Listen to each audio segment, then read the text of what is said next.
Well, it's good to have you, Councilor Pious Ali. It's good to have you joining us. And what I would ask is, if you're not speaking, just mute your mic so we can control audio quality.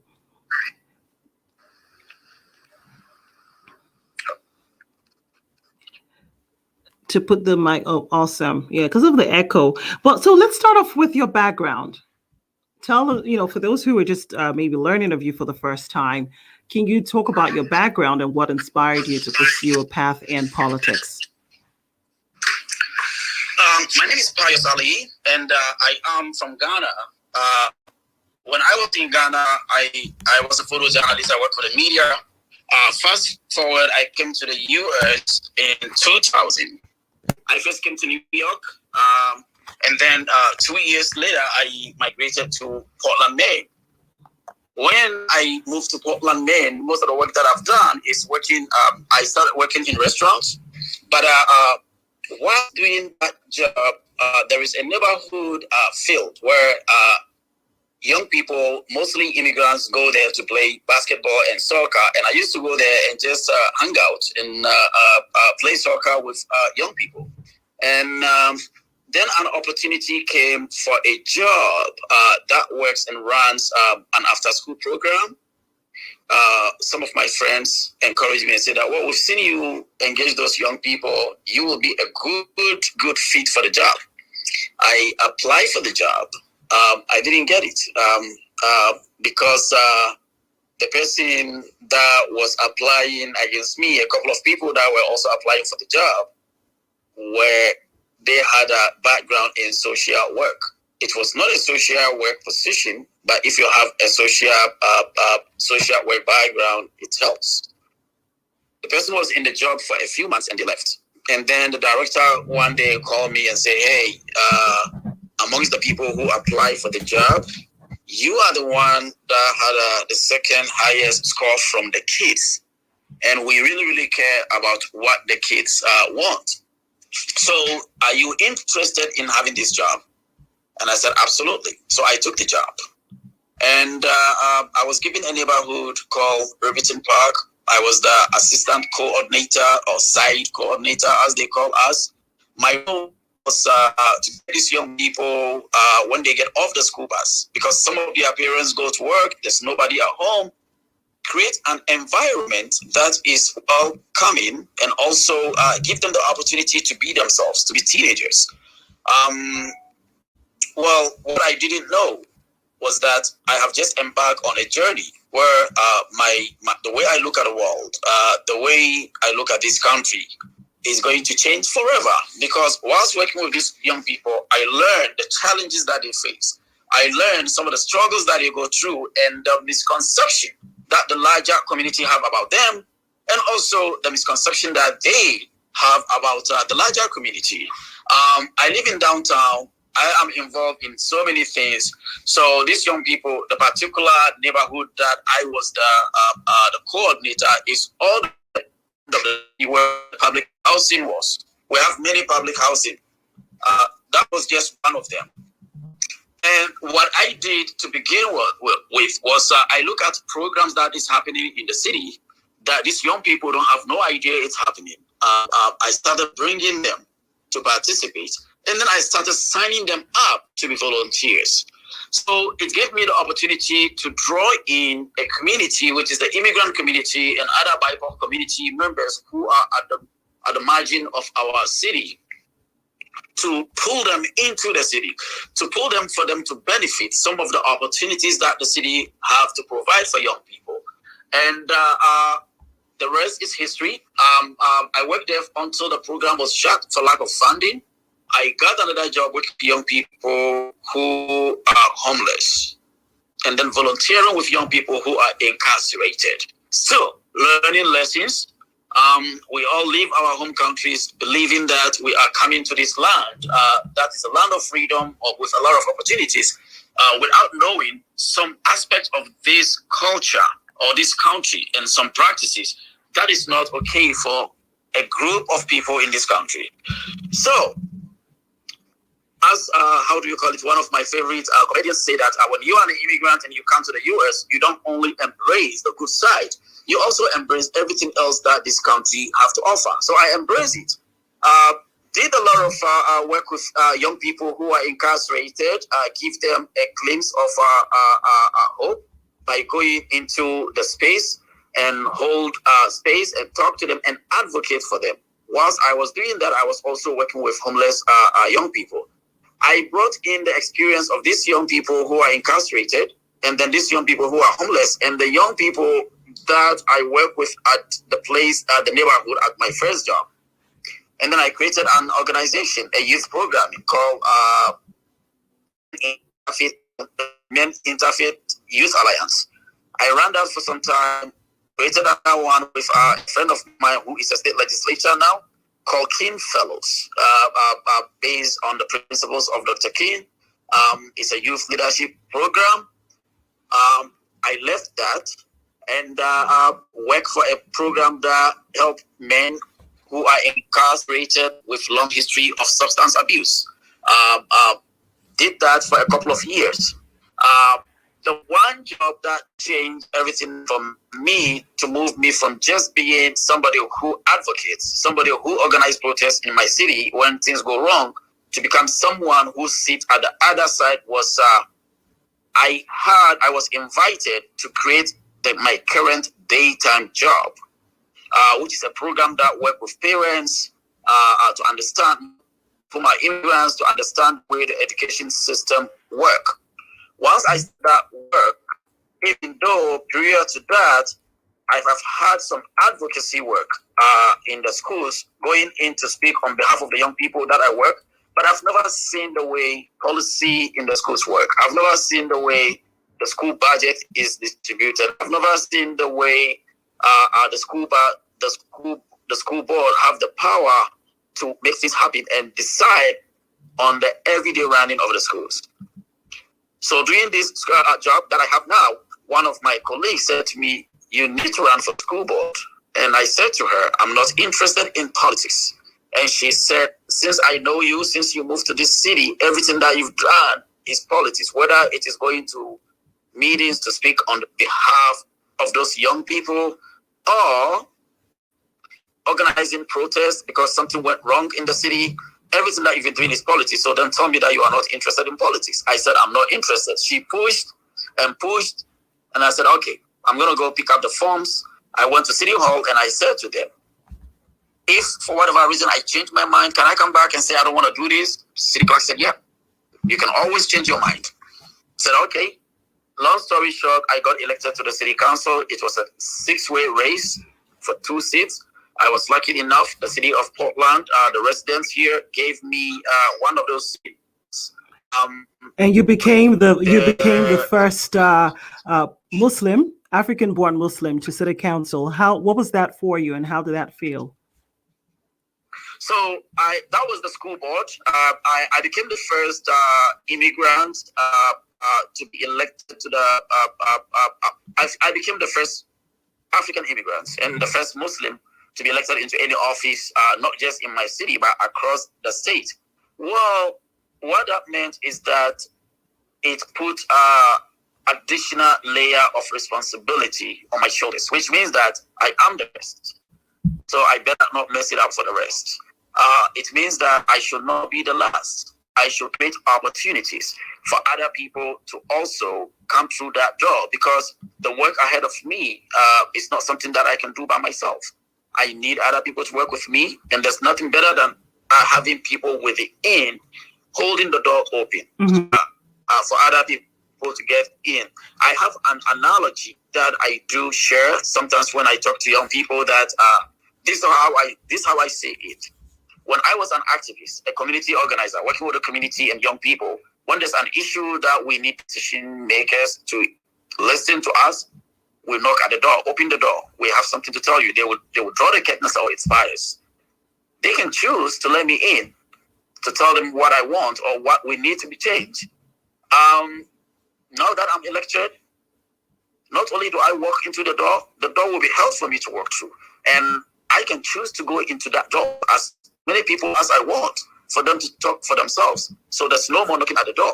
And the only way that can be possible is for me to create a pathway a leadership program, support system, so that other people from behind, as I said, I should not be the last.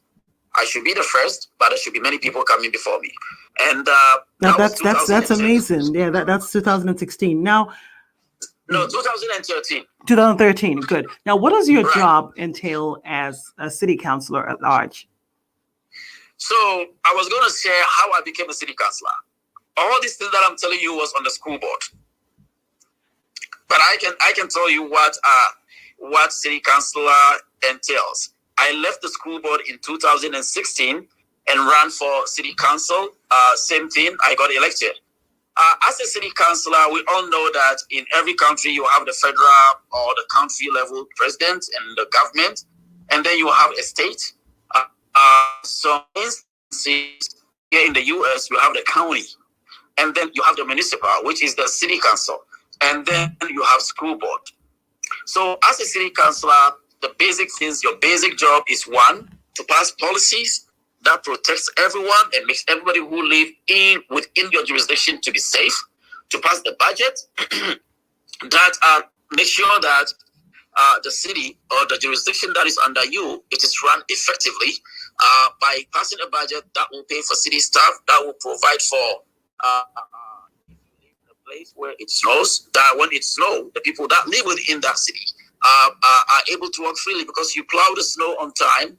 That there is everything that makes to make sure that everything that makes a functioning modern city is working effectively. That is your role as an elected person at municipal level. But I see that seat as an elevated platform for me to bring in some of the values that I care about. As of now, to make sure that people who are the system works for everyone, and to be pragmatic about it, not to go all the way over to where I believe, but also make sure that even those that I don't agree with also have a voice at the table and also have their needs met, and make sure that my decision making is as balanced as humanly possible. Make sure that everything that makes a functioning modern. Okay. Well, I do thank you for giving us that. I do thank you for giving us a background to what you do presently. After you won your election into the city council, I want to actually delve in that because that is the office you occupy. Could you please mute your microphone to avoid the echo? Awesome. Thank you. So after you won your election, Councilor Pious, what surprised you the most about the job? So in both offices that I occupied, there is something interesting about elected office. When you are a candidate, your idea of what elected office look like is completely different from after you got elected. For me, being someone who was an advocate and an activist who was pushing for racial equity, who was pushing for issues that impact young people, immigrants, and other marginalized members of our society or the community that I live in. Once I got elected, I realized something, that change doesn't happen overnight.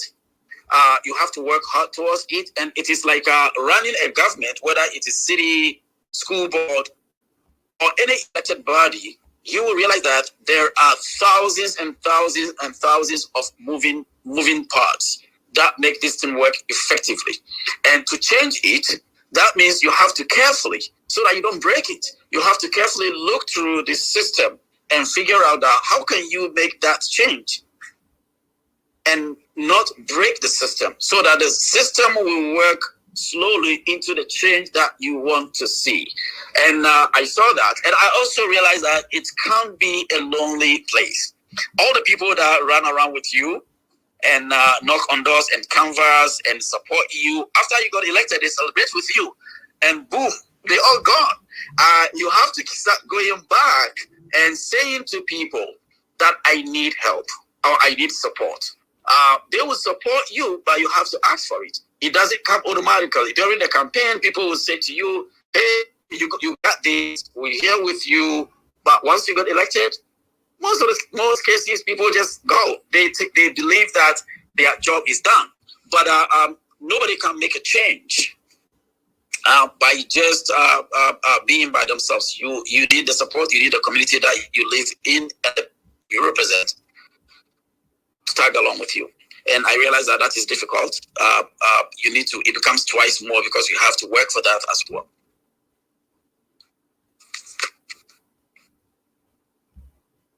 Amazing. Well, thank you for giving us that insight. And for those who just came into the room, I want to say thank you to the listening audience. We are speaking here with Councilman Pious Ali with the City of Portland in Maine, and we're speaking on his journey into politics, and he's given us an insight to what he does.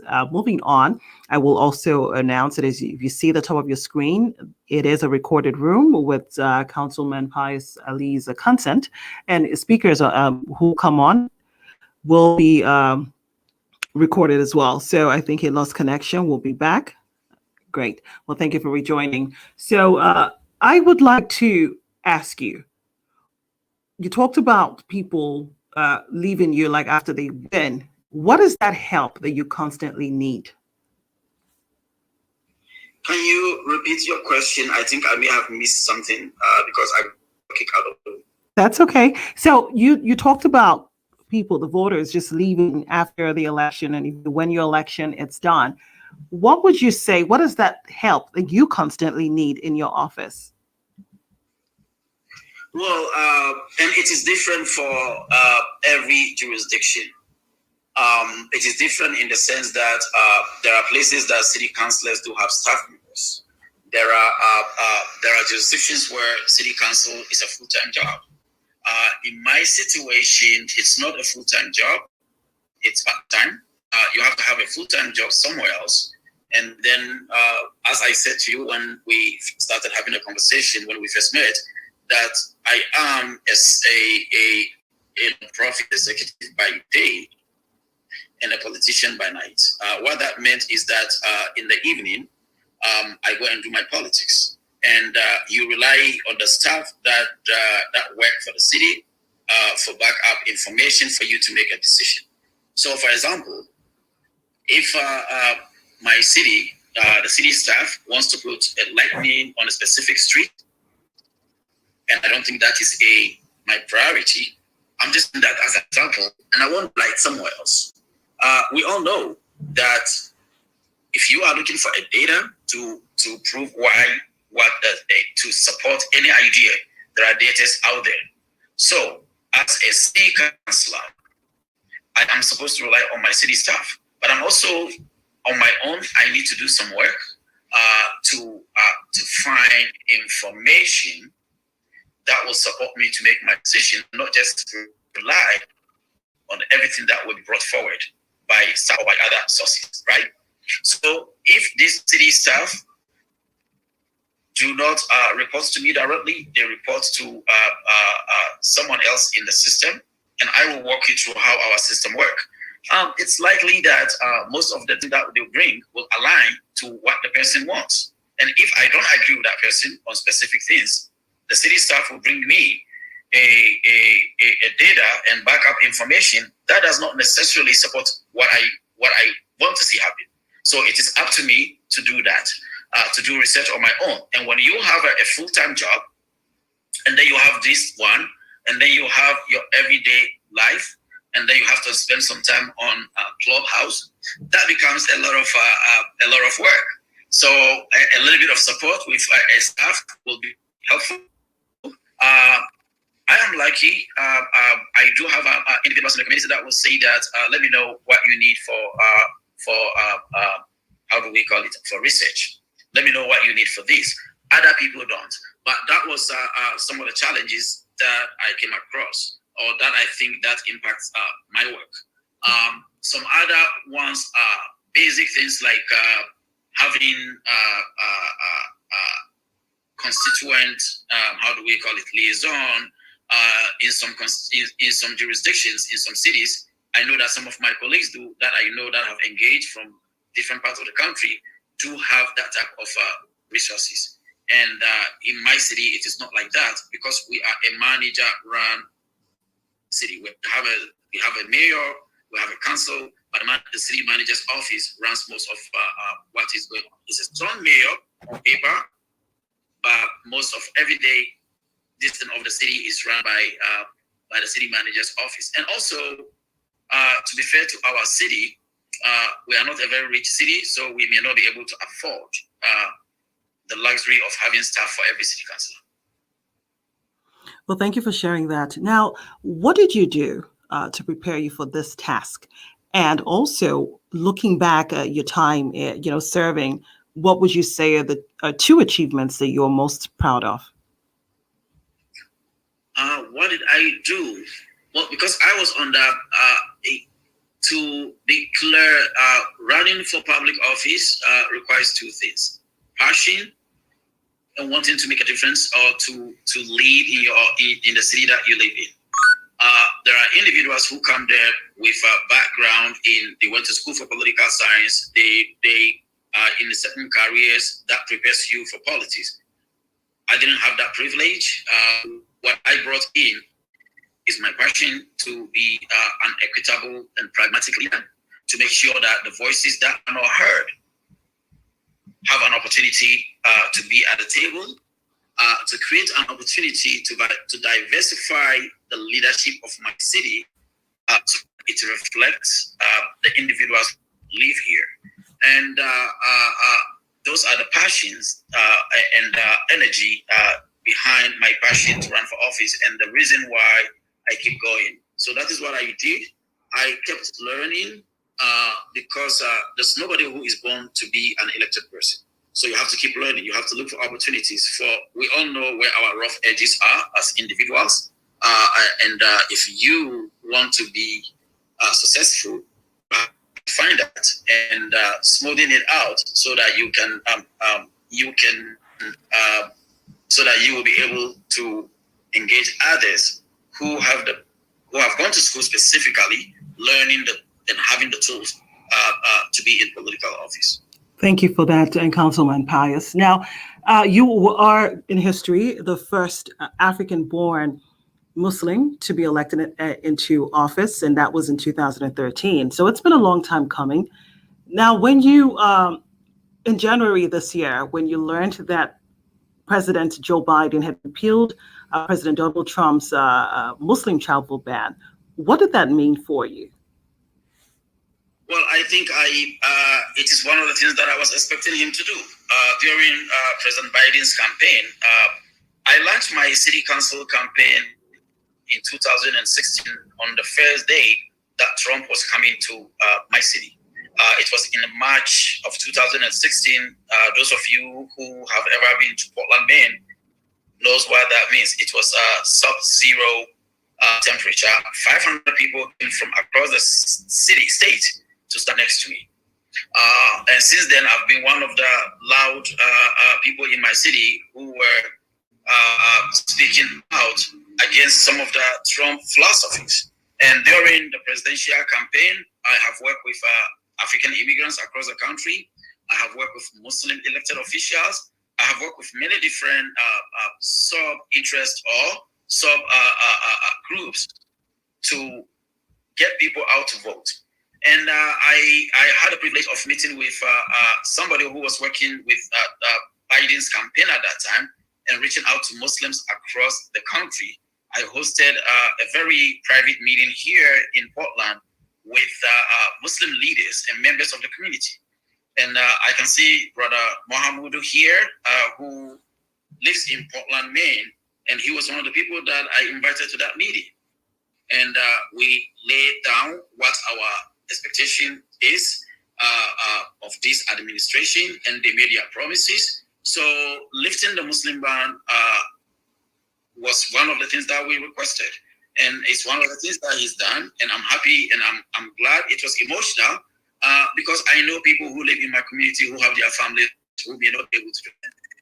And it is sad for someone to be in an elected office when some of the people that you represent come to you and say to you, what can you do to help? Because my wife or my children or my husband is stuck somewhere. They cannot hear me. and then you look at them on the face and say that, sorry, there's nothing I can do because the issue of immigration is a federal issue. All I can do is advocate. So I'm glad that the work that we put in to get immigrants, Muslims, minorities, and many other marginalized LGBTQ plus community members across the country to go out and vote did, and we have him here. But I hope that he will even go further than that. Okay. Well, I will go on to your expectations and what you are feeling most driven to accomplish. But as we come to a soft close for this interview, I would like to open up the floor for some of your followers and constituents to actually come up and share their thoughts with you or ask any questions. Please feel free to do so. And if you enjoy this conversation or this sort of fireside chat, I will ask of you that please hit the button, the Citizens Forum button at the top of the screen there, and follow the club. That way, when we curate this kind of conversations, you will be notified. So we've been speaking with Councilman Pious Ali with the City of Portland in Maine, and it's been such an honor. We want to support our own. We want to support Africans in office wherever you are. Really, whatever you're doing, you have to be celebrated. So the conversations will be structured. In this case, we are talking about politics and his journey so far. This is being recorded, so there will be a live audio file as we round up the room. Feel free to I'm going to post the link on my bio. On Instagram or post it on Twitter when it's available, and that way y'all can watch from beginning. But as we come to a close, Councilman Pious, what are you feeling most driven to still accomplish? What am I feeling driven to? The question was, what are you feeling most driven to still accomplish? What do you desire to change? What is that one thing that's on your mind that you really want to do? So currently, we have as a result of last year's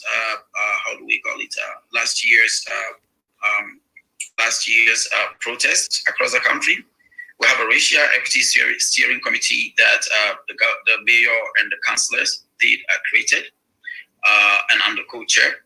I want to make sure that if by the end of this year, all the recommendations that this committee will make to the council, which is a lot of recommendations around making our system, our policies, and our practices very equitably, racially, and also to meet the needs of a lot of marginalized members of our community, not limited, but including the LGBTQ plus community in our city, the homeless community, and many others who the system is not working for. If we are able to meet half of the demand or the recommendation that the Racial Equity Steering Committee will bring forth to the council, I will be a happy camper. If we are able to pass, we know that we are in a pandemic. If we are able to create an environment where small businesses in our city are up and running, that will be great. That is for this year. Overall, when I got elected in 2013, across our state, there are a lot of immigrants and a lot of Muslims have been elected into public office. If in every city in my state have a leadership that reflects the residents of that city, I will be a happy guy. If by the time I decided not to run for office or retire or whatever it is, or I lose the election, or because both can happen, or I move up, both can happen again. No, we're not going to do the both can happen. What is the highest seat that you aspire for? And can we look out for you in the next election? And what position will that be? Don't give us a politician answer. Both can happen. Let's be specific here. I occupy a seat that is 3-way. That 3 years is a term. I'm running my second term as a city councillor. My seat is up next year. I am running again. We currently do have a charter commission that is going to change the way the charter is the constitution of our city. Because of a lot of political things that happen, we are changing it again. We are currently going to go through an election, which will be in June. People have collected signatures. I have had all sort of plans, including changing the way the city council is right now. Currently, we have 8 councillors and the mayor. 5 represent district specifics, and I am at large, which means that everybody in the city can vote for me. I've heard something like we are going to remove the at-large seat, and so that we will increase the number of councillors, and we will create districts that are smaller, so that elected officials can engage with them. If I happen to be one of the ones that lose their seat, and I have to run for a smaller seat, maybe I would do that. But I'm open to. I think I am inclined to serve my community, to serve the city that I live in, and it doesn't matter whether I'm elected or in my role in my daytime job right now. I will continue to serve. Thank you for that. And I'll yield the floor to Ava. Ava, thank you for joining. You've been with us since the beginning of this interview. What are your thoughts, comments, and remarks? Hi, Joy. Hi, Pious. Pious is a good friend of mine. He's actually my Clubhouse guru. He taught me all the everything to know about Clubhouse the first day I got on. So I'm really happy to see him on the stage. I guess, Pious, question for you. Often in Portland, there are there's 2 different paths that people see to affect change. One is going through city council to get a vote that way. And then one is, like you mentioned, collecting signatures and trying to get something on the ballot. How do you strike a balance between the 2, and which do you think is more effective? Thanks. This is Ava. I'm done. Thank you, Ava. So you are talking about referendums. Correct. Yeah. In political parlance, we do joke that referendum is the language of the unheard. If any group of people who are elected to represent everyone, if there are issues that majority of the people that they represent want to see happen, and the elected body is not voting in that way, it creates the opportunity, the anger for people to go into creating, collecting signatures and putting something on the ballot. It could also be that there are a small group of people who don't think that a certain ordinance is working for them. They try to get the council to change it. The council voted and it's lost. And they will say that, well, we will go to the people. I think it's a necessary tool that is needed to check in the powers that any elected body does have.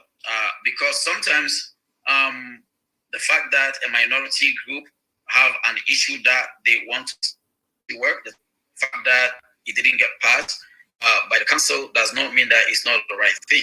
So if you can go to the people to ask them to weigh in, that is okay. So I think it's case by case.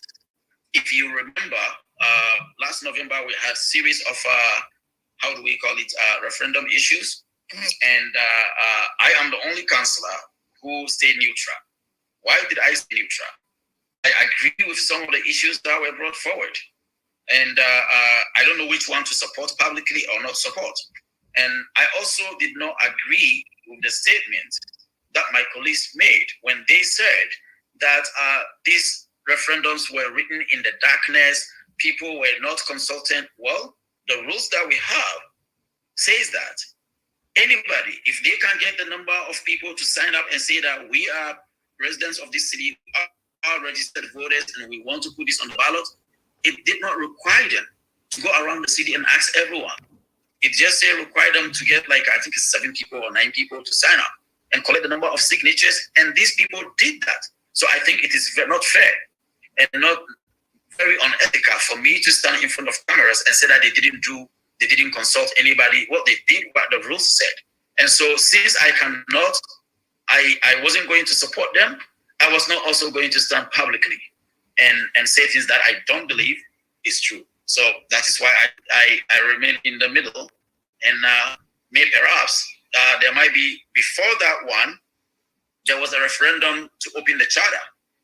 I was the only councillor who publicly, not only did I supported it, I sent email to my followers and said to them that I want you to vote to open the charter. So, yeah, it will depend on the issue and how it is being moved forward. Great. No, that makes a lot of sense. Thanks for answering my question. And thank you for having me. Absolutely. Thank you, Ava. Thank you for that question. As we get to a close in a few minutes, we just finished speaking with Councilman Pious Ali. In 2013, Pious Ali made history when he was elected to the Portland School Board, and we've talked about that. But he became the first African-born Muslim to hold public office in Portland.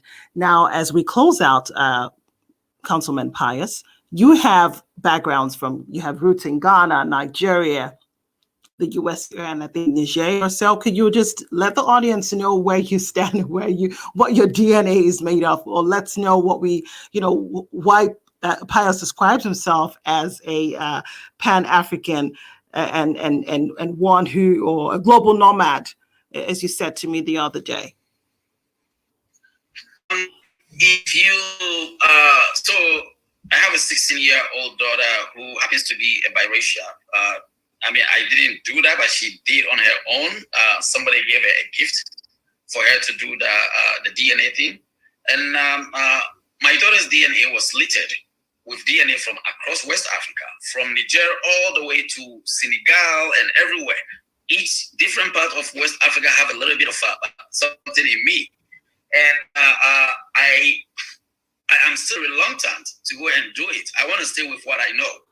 What I know is this. My grandmother, who is 180 years, currently lives in northern Nigeria because one of my cousins got married there and took care of her. What I know is that I was born in Ghana. My parents were born in Ghana. My grandparents were born in Ghana. My great-grandparents were born in Ghana. But the language that I speak is not a Ghanaian indigenous language, which is the Hausa language. The Hausa language is spoken across West Africa. I embrace my Ghanaianness. That is my number one identity in terms of nationality or wherever you call it. And then all the other West African countries, even though they will not issue me with a passport, I still consider myself to be part of those. The reason why I have Niger and Nigeria and Ghana is those are the three countries that have like a strong showing in my DNA. Pan-Africanism. When I was growing up, if you all know W.E.B. Du Bois, he migrated to Ghana and died in Ghana. He gave up his American citizenship. When I was in high school, the late President J.J. Rawlings, who died a couple of months ago, created something called the Pan-African Students Club. And I happen to be one of the lucky ones to be part of that. Once a month, we will be bused to W.E.B. Du Bois's home. And I learn about Dr. King, Malcolm X, the civil rights movement in that place.